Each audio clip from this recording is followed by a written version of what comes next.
같이 읽을게요. 창세기 25장 19절부터 26절까지 함께 읽겠습니다. 시작.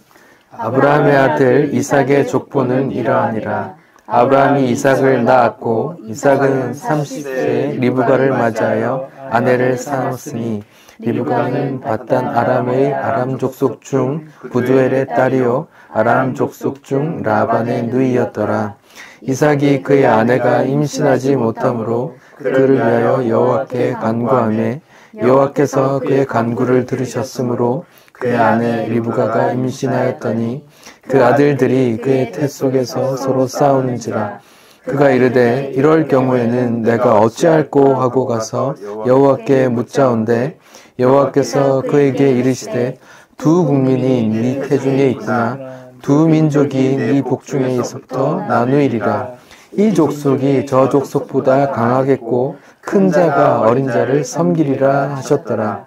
그의 상기인이 찬즉 태 쌍둥이가 있었는데 먼저 나온 자는 붉고 전신이 털옷 같아서 이름이 에서라 하였고 후에 나온 아우는 손으로 에서의 발꿈치를 잡았으므로 그 이름을 야곱이라 하였으며 리브가가 그들을 낳을 때에 이삭이 60세였더라.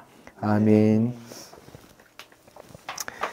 네, 지난주에는 아브라함이 소돔의 심판에 대해서 기도하는 내용을 통해서 중보자 되신 예수님의 사역과 기도를 나눠봤거든요. 우리는 날 때부터 죄인이라서 하나님의 심판 받는 것이 마땅하나 예수님께서 나와 하나님 사이의 중간에서 대신 십자가 지시고 우리가 하나님과 화목하게 된 것이죠. 그걸 중보자 되신 예수라고 해요. 그걸 그림으로 바꾸면 하늘과 땅에 연결된 사닥다리 이렇게 성경에 나오죠. 영원토록 예수님만 찬송받으실 겁니다. 오늘은 야곱과 에서가 태어나는 본문을 통해서 하나님의 주권과 선택에 대해서 말씀을 좀 나눠볼게요. 20절에 보면 이삭이 몇 살에 결혼했다고 나와요? 40. 네, 그런데 결혼했는데 아이를 못 낳는데요. 여기 있는 가정들은 다 아이를 낳아서 그런 걸 잘 모를 수 있는데 결혼했는데 자녀가 생기지 않으면 되게 조급하거든요. 노력도 열심히 할 거고 막 먹는 것도 할 거고 막 뭔가 일을 하고 있었다면 뭐 둘 중에 한 사람이 일을 그만두고 또 애를 갖기도 해요. 애를 가지고 애를 쓰기도 하고. 근데 언뜻 생각하면 이제 야곱과 에서가 쌍둥이를 가졌어요. 그래 쌍둥이로 태어났지. 그래 아브라함의 아들은 이삭이고 이삭의 아들은 쌍둥이 야곱과 에서야. 이렇게 우리가 알고 있잖아요. 근데 성경을 보면 이삭이 40세에 결혼했어요. 근데 임신하지 못하고 있다가 26절에 보면 이삭이 몇 살에 낳았다고 그래요? 60. 그러면 몇 년 동안 아기를 못 가진 거예요? 20년. 20년 동안 애를 못 가진 거예요. 요즘 부부들 결혼하고 나서 3년, 4년, 5년 이렇게 아기가 안 생기면 막 엄청 아파하거든요, 마음을. 근데 그 이삭이라는 사람은 20년 동안 애를 못 가진 거예요. 남자로서도 왕성한 나이고 리브가도 왕성한 나이였는데 못 가진 거예요. 여러분 그 이유를 아세요?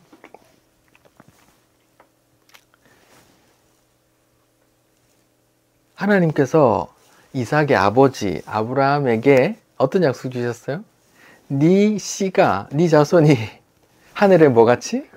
별같이 해변에 모래같이 많게 해주겠다고 약속하셨잖아요. 하나님 주신 축복이고 언약인데 그 언약을 받았고 그 언약을 믿는다면 당연히 어떻게 생각할까요? 이제 내가 결혼했으니까 이제 자녀가 순풍순풍 한 20명 나오면 어떡하지? 이렇게 생각할 거 아니에요. 근데 20년이 될 때까지 아기를 안 주시는 거예요. 그 이유가 뭘까요? 여러분 생각 어떠세요? 인내야. 하나님이 일하시. 뭐라고요? 하나님의 일하심. 하나님의 일하심? 네, 하나님이 하시는 걸 보여주시려고. 사람이 하는 게 아니라 주시는 거다. 근데 이를 알게 하신 이는 사람이 아니라 이거 엄청 중요한 건데 잘 모르는데 어떻게 이렇게 쉽게 말씀을 하시지? 신기하네. 신기했어요. 신기했어요.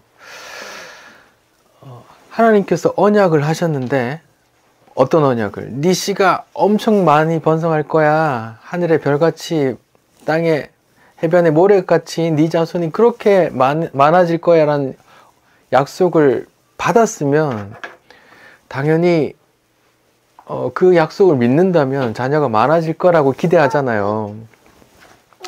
근데 아브라함도 사라를 통해서 몇 명이 나왔어요? 하나 나왔거든요. 그 종 통해서 또 사라가 죽고 나서 또 다른 사람 통해서 아기를 또 낳긴 했는데 사라 통해서는 한 사람 낳았거든요. 하나님께서 아브라함에게 약속을 하셨어요. 네 씨가 엄청 많아질 거야. 하늘의 별처럼 해변의 모래처럼 많아질 거야 라고 약속을 하셨는데 아브라함은 사라를 통해서 한 사람 낳고 사라는 죽어버리고 이삭이 장가가는 것도 못 보고 죽었어요. 25장 7절에 보면 아브라함은 175세에 죽었다고 나오거든요. 100세에 이삭을 낳았으니까 175세에 죽었으니까 쌍둥이 낳는 걸 보고 죽었단 말이죠. 근데 사라는 127세에 죽었다고 나오거든요. 91살에 이삭을 낳았으니까 40살 되기 전에 죽은 거잖아요. 그럼 결혼하는 것도 못 보고 죽었단 말이죠. 하나님께서 약속을 주지를 말지 약속을 줘놓고선 하나 주시고 그것도 100살에 하나님께서 창세기 12장에 아브라함을 부르실 때 나이가 75세라고 나오거든요. 75세면 아직 그래도 그 100살보다는 한참 어린데 그것도 25년 지나서 하나 주시고 그 사람 또 데려가 버리시고 또 그 아들이 결혼해서 결혼도 40살에 늦게 했다가 뭐 자식을 많이 주실 수도 있는데 자식을 20년 동안 안 주시는 거예요. 한번 읽어봅시다. 21절 한번 읽어볼까요? 창세기 25장 21절 같이 읽어봅시다. 시작. 이삭이 그의 아내가 임신하지 못함으로 그를 위하여 여호와께 간구하매 여호와께서 그의 간구를 들으셨으므로 그의 아내 리브가가 임신하였더니 보세요. 임신 못했는데 기도하니까 임신한 것처럼 나오잖아요.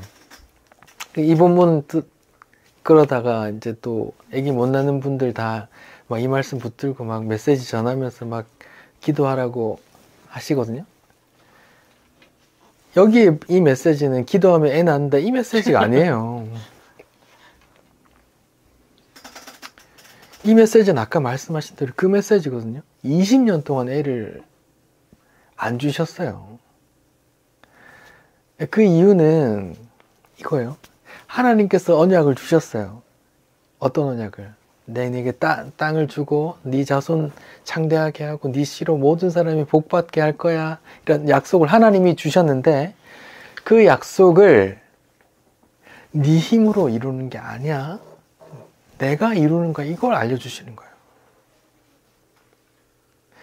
그거 알려주시려고 25년 사라가 90살 될 때까지 태가 닫힐 때까지 기다리신 거예요. 그리고 그 하나님의 능력으로 태를 열어주잖아요. 아브라함은 100세, 사라는 91살 때 낳거든요. 그렇게 하나님께서 하시는 걸로 보여주시는 거예요. 이삭도 마찬가지예요.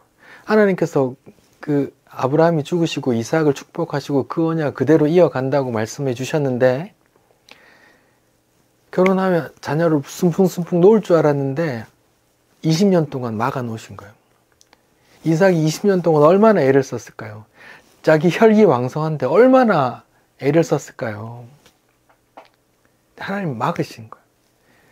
내 언약은 네 힘으로 이루는 게 아니야. 내 힘으로 이루는 거야. 이걸 알려주시려고 하는 거예요.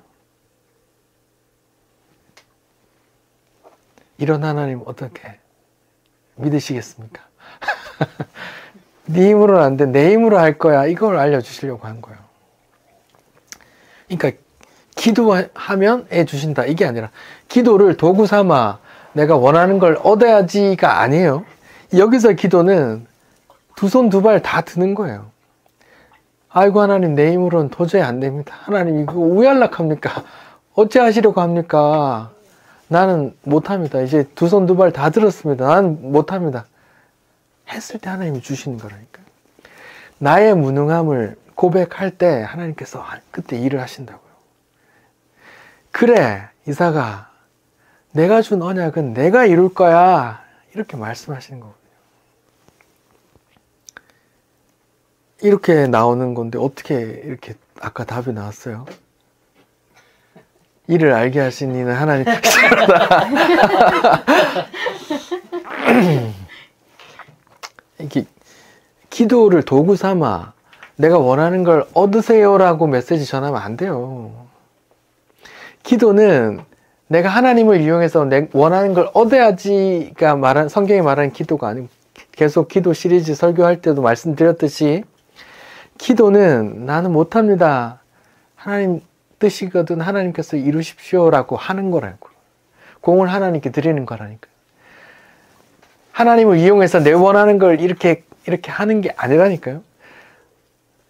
성경이 말하는 기도는 자기 부인이 하나님 나는 못합니다. 나는 무능력하네. 나는 능력이 없네요. 나는 힘이 없네요. 이렇게 고백하는 게 기도예요. 여기에 기도는 그 기도예요. 하나님 제가 이 혈기왕성한 40살에 결혼해서 20년 동안 죽도록 노력했는데 안 되네요. 나는 못하겠습니다. 그럼 하나님 언약은 어떻게 됩니까? 하나님 그 자손 그렇게 많이 주신다고 약속했는데 하나님 그거 어떡합니까? 나는 못합니다. 라고 기도했더니 그때 하나님께서 그래 이 언약은 내 힘으로 이루는 거란다 라고 그때 일을 하시는 거라고요. 근데 재밌죠? 하나님께서 쌍둥이를 주세요. 재밌죠? 고효율이잖아요. 한 번에 막 2명씩 계속 나오면 두 배로 빨리 늘으니까. 근데 계속 나오는 것도 아니야. 여기서 끝이야 또. 근데 또 왜 쌍둥이를 주셨을까요? 쌍둥이를 주셨는데 또 하나님 뭐라고 하시는지 한번 들어봅시다. 23절 같이 읽어볼까요? 시작. 여호와께서 그에게 이르시되 두 국민이 네 태중에 있듯 두 민족이 네 복중에서부터 나누이리라. 이 족속이 저 족속보다 강하겠고 큰 자가 어린 자를 섬기리라. 이렇게 나옵니다. 이 쌍둥이를 주시는데 온전히 쌍둥이로 이렇게 고효율로 막 이렇게 번성케 하기 위함이 아니라 하나를 이렇게 떼내시는 거예요. 나눈다고 하잖아요. 두 민족이 네 태중에서부터 나누이리라 하고 큰 자가 작은 자를 섬기리라 이렇게 나오는데, 이 본문을 말라기에서는 이렇게 말하거든요. 말라기에서 한번 찾아볼까요? 성경 구약 성경 제일 끝에 말라기 1장입니다.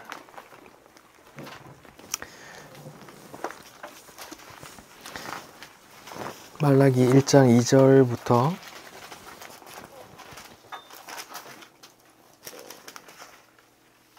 5절까지 읽어봅시다. 말라기 1장 2절부터 5절.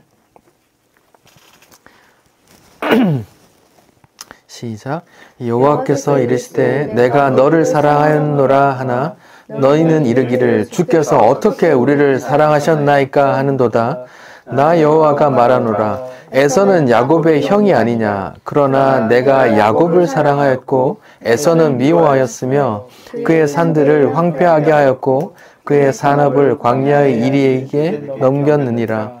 에돔은 말하기를 우리가 무너뜨림 당하였으나 황폐한 곳을 다시 쌓으리라 하거니와 나 만군의 여호와는 이르노라. 그들은 쌓을지라도 나는 헐리라. 사람들이 그들을 일컬어 악한 지역이라 할 것이고 여호와의 영원한 진노를 받은 백성이라 할 것이며 너희는 눈으로 보고 이르기를 여호와께서 이스라엘 지역 밖에서도 크시다 하리라. 이 보시면은 창세기 25장 23절에는 그냥 단순히 두 민족이 나누일 거고 큰 자가 작은 자를 섬길 거야 이 정도로 표현하는데 말라기서에 보면 야곱은 내가 사랑하고 에서는 미워했다고 하잖아요. 그리고 말라기서 1장 5절에 4절에 보면 영원한 진노를 받은 백성이라 이렇게 말해요. 에서의 후손들을 가리켜서 그냥 야곱을 사랑하고 에서를 그냥 좀 덜 사랑한 정도가 아니라 영원한 진노 받을 그릇으로 만들어 놨어요. 여러분 이해가 되세요? 어떤 쌍둥이가 태어나기도 전에 뱃속에서 있을 때 하나님 그냥 이런 말씀을 하신다니까요. 얘는 내가 사랑할 거야. 근데 내가 얘는 진노할 거야. 이해되세요? 선택한 백성과 선택받지 않은 네, 백성. 이걸 받아들일 수 있어요? 세상은 이 말을 절대로 못 받거든요. 왜요? 세상은 어떤 룰이 있어요? 심은 대로 거둔. 네, 심은 대로 거둔. 행위규범, 인과율의 행위규범이거든요. 내가 뭔가를 훔치면 그래서 그 죄를 벌어 절도죄를 물어서 벌을 받고, 내가 누굴 때리면 그래서 폭행죄로 벌을 받고, 아무것도 안 했는데 하면 벌할 수 없거든요. 이 인과율의 행위규범 속에 있잖아요. 내가 뭐 잘못했어. 그래서 너는 그래서 벌 받는 거야. 난 잘못한 거 없는데 그래 너는 벌 받을 필요 없지. 이렇게 되는 거거든요. 근데 하나님은 성경에 분명히 쌍둥이를 품고 있는데 그 태 중에 있는 아기에게 하나님께서 하나는 내가 사랑할 거야. 하나는 내가 영원히 진노할 거야. 이렇게 말씀하신다고요. 이런 하나님을 성경이 말하고 있는데 하나님을 믿는다고 하는 사람들이 이런 하나님을 1도 생각을 안 해요. 하나님은 성경은 이렇게 하나님을 그리고 있는데 많은 크리스찬들은 이런 하나님 생각도 안 해요. 자기 생각하기에 좋으신 하나님으로만 생각해요. 하나님은 좋으신 하나님, 내 행복을 위해서 지금도 나를 뭐 해줄까 이렇게 고민하시는 하나님 이렇게만 생각하신다고요. 아니요, 하나님은 그때 쌍둥이가 뱃속에 있는데 그때 하나를 사랑할 거야 라고 말하고 하나를 그냥 내가 진노 가운데 버릴 거야 라고 말씀하신다니까요. 이런 하나님을 세상은 절대로 못 받아요. 크리스찬 중에서도 이거를 온전히 진지하게 몇 분이나 생각하시는지 모르겠어요. 이걸 왜 받아들일 수 없냐 하면 사람들은 다 아담의 후손이거든요. 아담의 후손이란 말은 선악과를 따먹고 자기 눈이 하나님처럼 높아져서 하나님의 자리에 앉아 있거든요. 그러고 나서 하나님의 자리에 앉아서 자기가 판단해요. 이건 옳아, 이건 옳지 않아. 이렇게 판단하는데 그 마음으로 성경에서 하나님을 소개하는데 이렇게 생각하는 거예요. 어떻게? 야, 하나님이라도 이건 안 되잖아. 이건 아니잖아. 이런 하나님 말도 안 돼. 나 안 믿어. 이거는 신이라도 이거 잘못됐잖아. 이렇게 판단한다니까요. 이게 세상의 보편적인 생각이잖아요. 하나님의 자리에 앉아서 하나님마저도 이건 신이라도 이러면 안 돼. 태어나서 뭐 잘못하지도 않았는데 니 뭔데 그렇게 하는데 니 뭔데 신이면 다가 이렇게 말하는 거잖아요. 근데 하나님을 믿는 크리스찬 성도는 성경이 하나님이 이런 분이 하면 아 하나님 이런 분이시구나 이렇게 받아들이는 거거든요. 여러분 받아들여지세요. 여러분이 쌍둥이를 품었어요. 하나는 사랑하고 하나는 진노할 거야 라고 하면 아 그래요 알겠습니다 이렇게 하시겠어요? 여기 리브가 마음이 어떨까요? 리브가 마음이 어떨까요?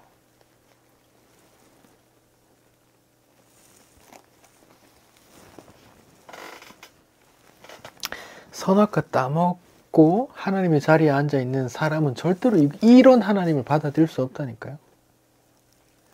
이거는 신이라도 잘못됐어. 이게 말이 돼? 이렇게 생각한다니까요. 아니요, 우린 피조물이에요. 하나님이 이렇다면 이런 거예요. 아, 예. 근데 이게 잘 안 되죠. 바울은 여기 대해서 뭐라고 하는지 보죠. 로마서 9장 한번 보죠.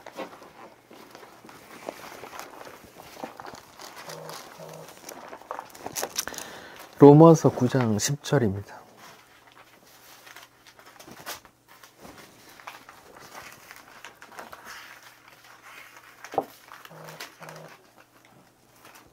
로마서 9장 10절부터 18절입니다.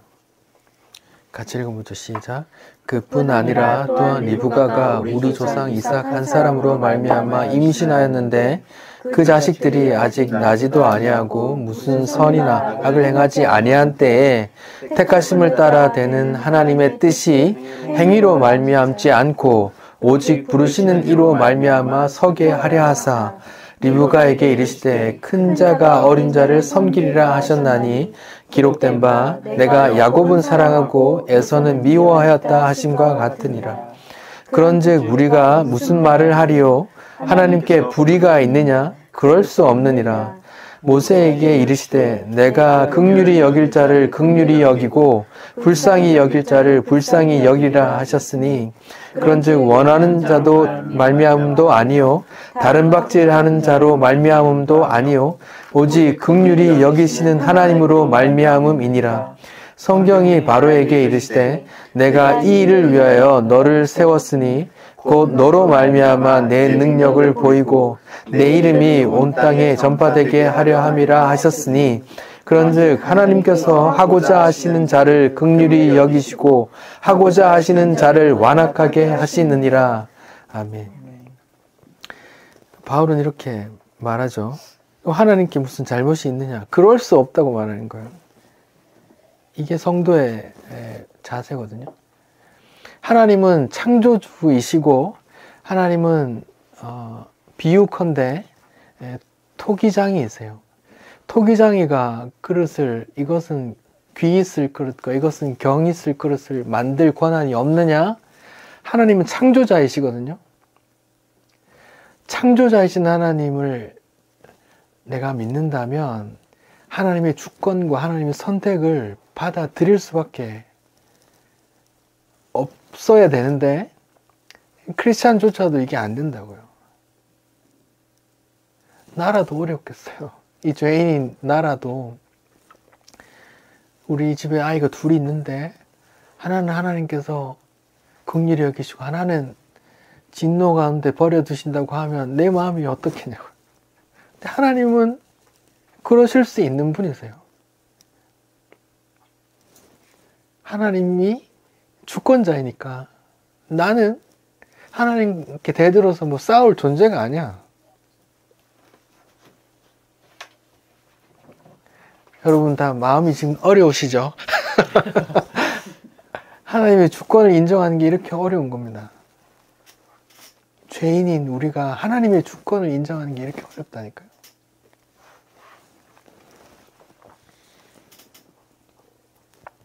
여기 보세요. 로마서 9장 16절에 보면 그런즉 원하는 자로 말미암음도 아니요 누가 원한다고 구원해 주는 것도 아니에요. 누가 힘써 원해서 힘써 노력하고 다른 박질 막 힘써 노력한다고 다른 박질 한다고 해서도 아니고 오직 긍휼히 여기시는 하나님으로 말미암아 구원해 주시는 거예요.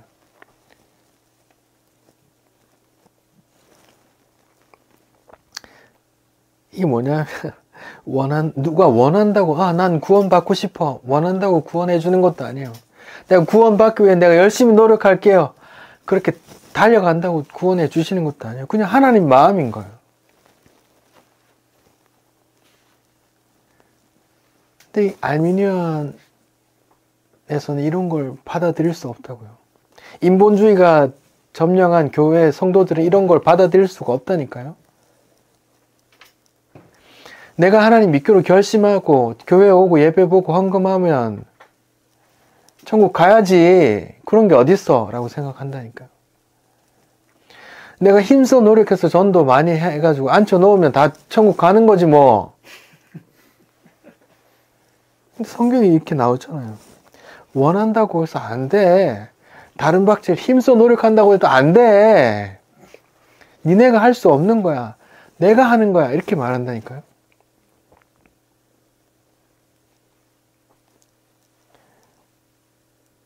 하나님께서 하신다니까요. 그래서 아브라함에게 사라가 태문이 닫힐 때까지 기다리시고 이삭을 주시고 100세 주시고 그 이삭이 또 결혼해서 88할 때 결혼했는데 20년 동안 안 주신다니까요. 네 힘으로 하는 거 아니라고. 하나님께서 주신 언약은 하나님께서 이루시는 거예요. 그 언약은 어디로 기결돼요? 예수 그리스도를 통한 구원으로 기결되거든요. 구원은 내가 구원 받고 싶다고 해서 구원 받는 거 아니에요.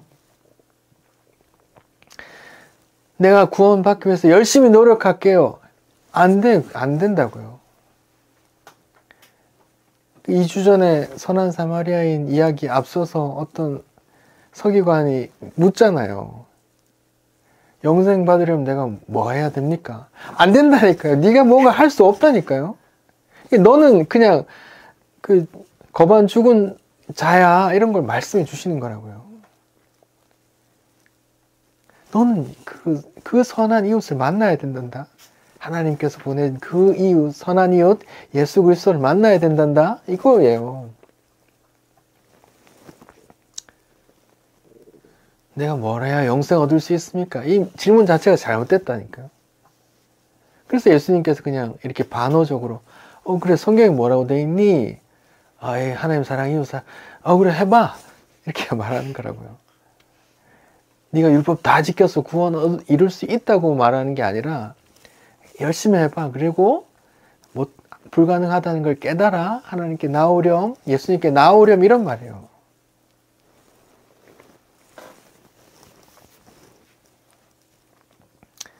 중요한데 오늘날 교회는 이걸 잘 모르는 것 같아요. 그냥 명분은 영혼 구원이지만 실리는 교세 확장이에요. 사람들을 독려해서 개나 소나 하나님 알든 모르든 그냥 앉혀 놓으라고 하는 거예요. 막 전도 잔치 열어서 경품 막 전기차 막 걸어놓고 말이죠.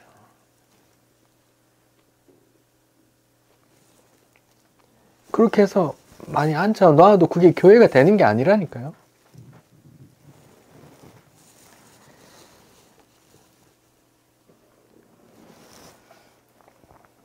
하나님 마음이고 하나님께서 택하신 자만 구원하신다니까요. 이거를 에베소서 1장에서 뭐라고 그래요? 언제 택했다 그래요? 태중. 만세 전에. 예, 다들 맞는데 성경에 나오는 문구는 창세 전에 이렇게 에베소서 1장 2절에 보면 1장 3절, 4절에 보면 창세전에 그리스도 안에서 우리를 택하사 이렇게 말해요. 그러니까 창세전에 하나님께서 그냥 하나님 마음대로 선정하시는 거야. 그리고 때가 되면 예수를 그가 만나. 예수께 무릎 꿇고 당신은 나의 주인이십니다. 당신은 나의 구원자이십니다. 저는 죄인입니다. 지옥 갈 자인데 감사합니다. 할렐루야 이렇게 된단 말이에요.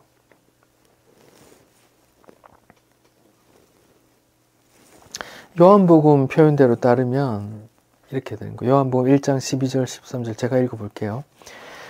영접하는 자, 곧 그 이름을 믿는 자들에게는 하나님의 자녀가 되는 권세를 주셨으니 다들 이것만 다들 암송하고 있잖아요. 내가 영접했어. 이렇게 내가 영접하면 천국 가고 내가 영접 안 하면 지옥 가. 이렇게 그 영접 천국과 지옥을 선택할 수 있는 권리가 사람에게 있다. 이게 알미니안이거든요. 근데 여기 보면 13절에 바로 이렇게 나온다고요. 이는 영접하는 것은 혈통으로나 육정으로나 사람의 뜻으로 나지 아니하고 오직 하나님께로부터 난 자들이 영접한다니까요. 사람들은 다 1장 12절만 알아요. 영접하는 자 다 천국 갈 거야. 내가 영접했어. 갈 거야. 내가 영접 안 했어. 난 아직 좀 모르겠어. 조금 이따 영접할게. 아니요. 혈통으로 되는 것도 아니고 육적으로 되는 것도 아니고 우리 부모님 내가 모태신앙이야 이렇게 되는 거 아니래요. 육정으로 내가 가슴이 뜨거워졌어 이렇게 해서 되는 것도 아니래요. 사람의 뜻으로 내가 영접하기로 했어요. 영접할게요. 이렇게 되는 것도 아니래요. 그냥 하나님으로부터 난 자, 하나님께서 창세전에 선택한 자가 구원받는데요. 우리는 잘 모르죠. 그래서 그냥 우린 전도하는 게 맞아요. 근데 바로 전해야죠. 예수 믿으면 교회와 예쁜 사람 만나. 교회 가자. 복 받는데 이렇게 얘기하면 안 되고 교회 가면 재미없어. 세상적인 거 다 점점 재미없어져. 그래도 교회 갈래?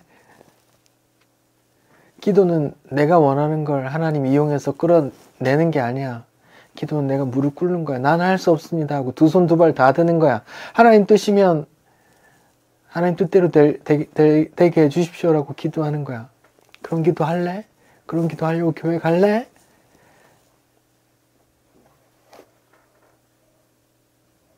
예수 믿으면 복받아. 성공해. 네 자녀도 잘 돼. 이게 아니라 예수 믿으면 세상적으로 더 손해봐. 그래도 괜찮아? 예수 믿어볼래? 십자가 지신 예수 믿어볼래?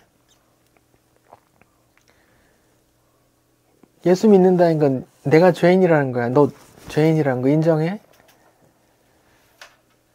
나 행한 거 죄뿐이라는 그런 고백할 수 있어?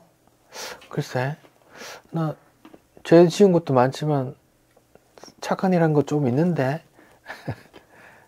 그런 마음 다 없어질 때쯤 되면 교회 가야 돼. 좀 이따가 가자. 이렇게. 이런 복음 전할 수 있냐고요. 이런 복음 전하는 거죠. 에베소서 표현대로 하면 창세전에 하나님께서 택하신 거고, 요한복음 표현대로 하면 혈통으로나 육정으로나 사람의 뜻으로도 되지 않고 하나님께로부터 난 자들만 구원받는 거예요. 칼빈은 이걸 제한적 속죄 이렇게 명명했어요. 제한적 속죄. 개나 소나 다 구원하는 것. 만민 구원론 아니야. 하나님께서 택한 자만 구원하신대 라고 말했어요. 이렇게 성경은 분명히 하나님의 주권과 선택을 말해요. 수시로 말해요. 하나님은 창조자야. 하나님 토기장이야. 하나를 귀히 쓸 그릇, 하나를 악히 쓸 그릇. 내가 야곱은 사랑하고 에서는 미워할 거야. 내가 모세는 사랑하고 바로는 내가 진노할 거야. 이렇게 하나님께서 정하신다니까요. 그런 하나님을 성경이 소개하고 있는데 그런 하나님의 주권을 인정하는 게 그렇게 어렵다니까요. 죄인이라서 그래요. 아담의 후손이라 그래요. 선악과 다 먹고 하나님의 자리에 앉아 있어서 그래요. 내가 하나님의 동등한 눈에 앉아 하나님이라도 이건 신이라도 이러면 안 되잖아 라고 말한다니까요. 그게 죄인인 우리의 마음이에요. 하나님의 주권, 하나님의 선택 이거 인정하는 것도 그렇게 어렵다고요.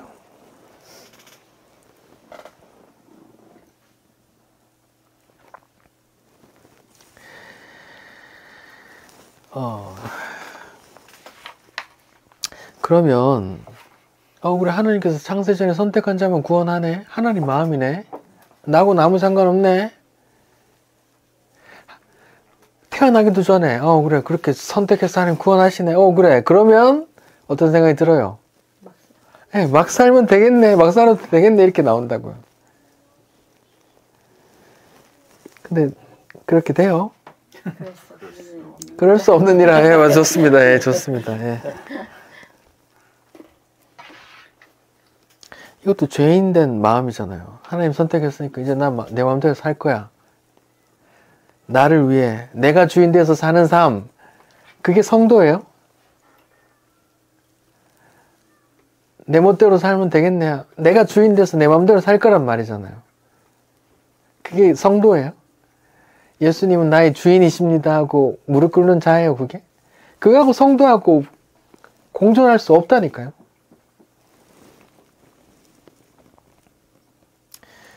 예수님을 주와 구원자로 믿는 성도는 내 멋대로 살도록 성령께서 가만 안 두세요. 성령께서 임마누엘 하시거든요. 임마누엘이 뭐예요? 하나님께서 우리와 함께 하신다잖아요. 성령께서 함께 하셔서 계속 책망하신다니까요. 뭐에 대해서? 죄에 대해서, 의에 대해서, 심판에 대해서 책망하신다니까요. 다들 임마누엘 하나님 좋게 생각하잖아요. 하나님이 함께 하신다. 그래 하나님께서 함께 하셔. 할렐루야 임마누엘. 늘 따라다니면서 책망하신다니까요. 죄에 대해서. 여러분 생각해 보세요. 시어머니하고 여러분 명절 때 시어머니 만났죠? 시어머니하고 며칠 잠깐 있는 거 어렵죠? 시어머니는 내가 속일 수나 있지. 근데 하나님은 속일 수도 없어요. 근데 그분이 나하고 함께 하신대요. 계속. 그리고 책망하신대요. 날 깨부숴 잔소리 하셔. 야 임마 그거 죄야. 야 그게 의야? 야 너 그 심판받을 짓이야? 이렇게 해요. 근데 성도가 자기 마음대로 살 수 있다는 건 그냥 성경하고 안 맞는 거예요. 하나님께서 함께 하셔서 책망하신다니까요. 죄에 대해서, 의에 대해서, 심판에 대해서. 로마서 6장 한번 읽어볼까요? 로마서 6장입니다.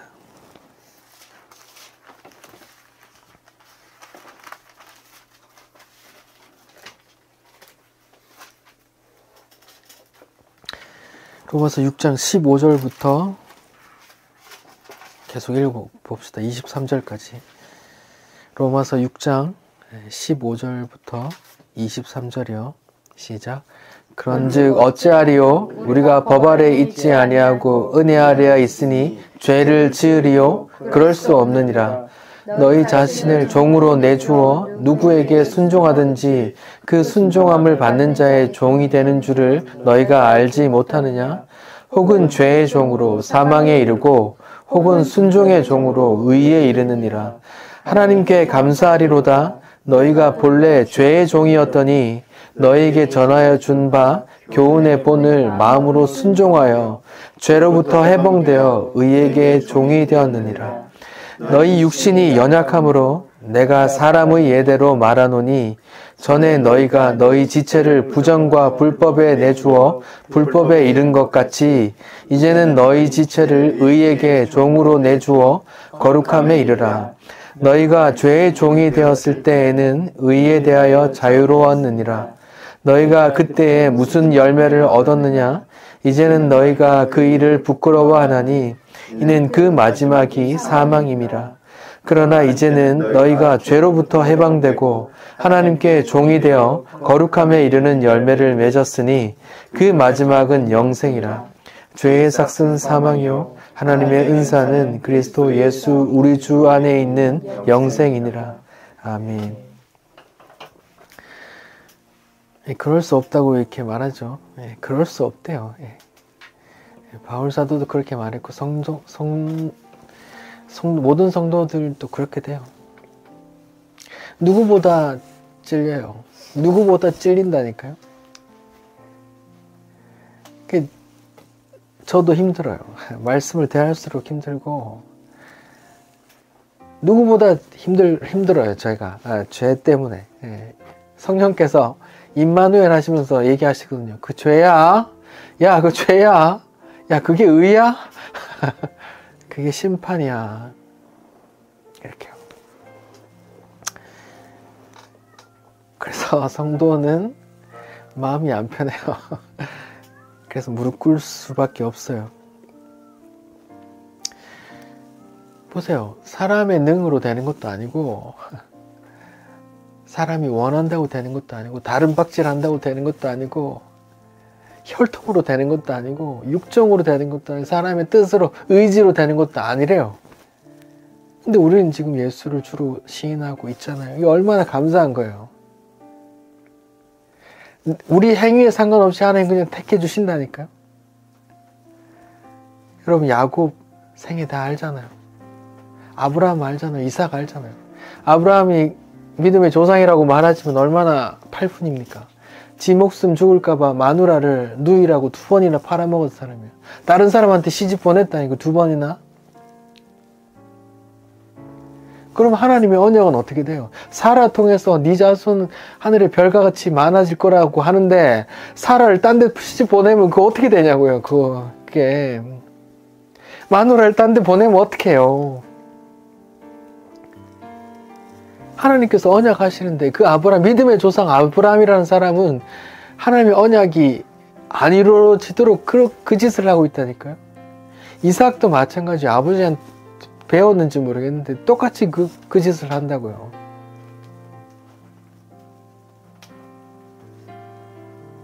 이삭은 하나님께서 야곱을 사랑하고 에서를 미워한다고 하나님께서 말씀해 주셨는데 하나님의 뜻을 알고도 이삭이 누구한테 축복하려고 그래요?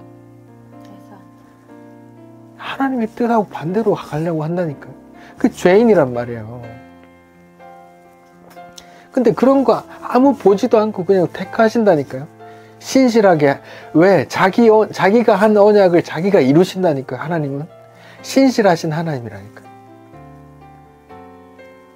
그 팔푼이 같은 아브라함, 그 야곱 아무렇게 책망하지 않으시고 그냥 하나님께서 묵묵히 자기 언약을 이루어 가신다니까요. 자기 행함 없이. 얼마나 감사합니까? 여러분의 행함 상관없이 하나님께서 택해 주셨다니까요. 얼마나 감사합니까? 만약에 조건을 내서 여러분 천국 갈 수 있어요?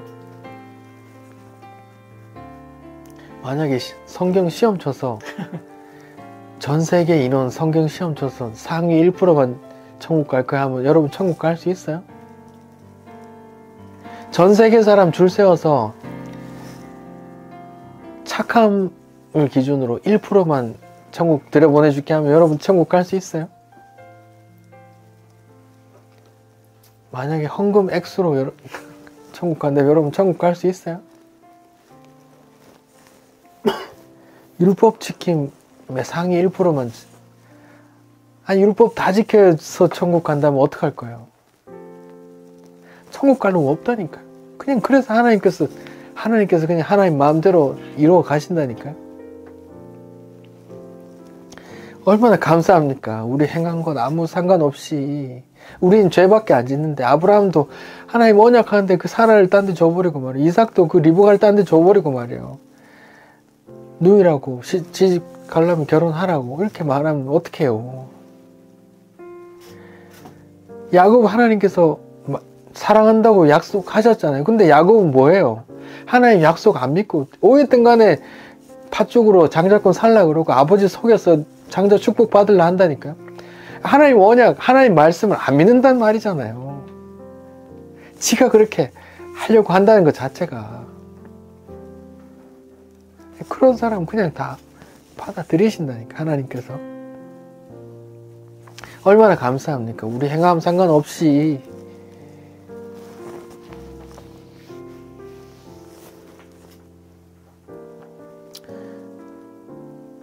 그 은혜 알면 은혜 감격하고 눈물 흘려야 되는데 우리는 어떤 마음 가져요? 은혜는 잊어버리고, 아니 당연하게 여기고, 어떻게 생각해요? 하나님 저 주일 예배 잘 지켰으니까 헌금 내가 최선을 다해서 했으니까, 하나님 제가 최선을 다해서 봉사했으니까 이 복 좀 주세요 하고 있잖아요. 우린 지옥 가야 되는데 물에 빠진 놈 구해 주니까 보따리 내달아간다는 것처럼 그러고 있다니까. 죄인의 마음이에요. 죄인의 마음.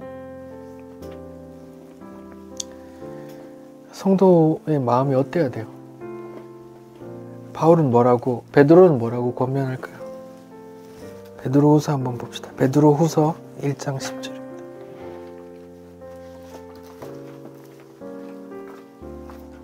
베드로후서 1장 10절이요.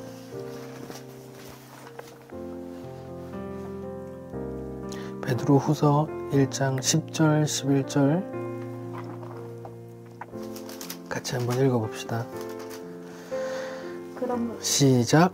그러므로 형제들아 더욱 힘써 너희 부르심과 택하심을 굳게 하라. 너희가 이것을 행한즉 언제든지 실족하지 아니하리라. 이같이 하면 우리 주 곧 구주 예수 그리스도의 영원한 나라에 들어감을 넉넉히 너희에게 주시리라. 10절을 보시면은 뭘 더욱 힘쓰라 그래? 형제들아 너희 부르심과 택하심을 굳게 하라. 날마다 그거 생각하란 말이에요. 그 당연한 거 아닙니다. 은혜라고요. 성도는 뭐 해야 되냐? 날마다 그 은혜 그냥 붙들어야 된다고요. 하나님의 부르심과 선택하심. 내가 어떻게 하면서 날마다 그렇게 감격해야 된다니까요. 베드로라는 사도도 그렇게 부탁한다고요. 형제들이여 이거 좀 매일같이 힘써 붙으십시오.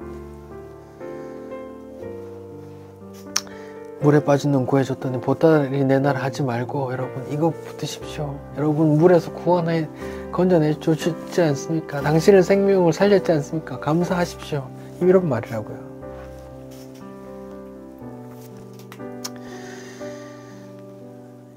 이 죄인 불러주시고 예수 알게 해서 하나님 나라를 상속받게 하신 그 은혜, 우리는 날마다 숨쉬는 순간마다 되새겨야 할 겁니다. 기도합시다. 주님 감사합니다.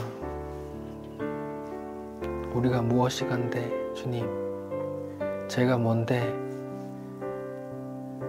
우리를 구원하시고 택하시고 예수를 알게 하시고 그 은혜 찬송하게 하십니까?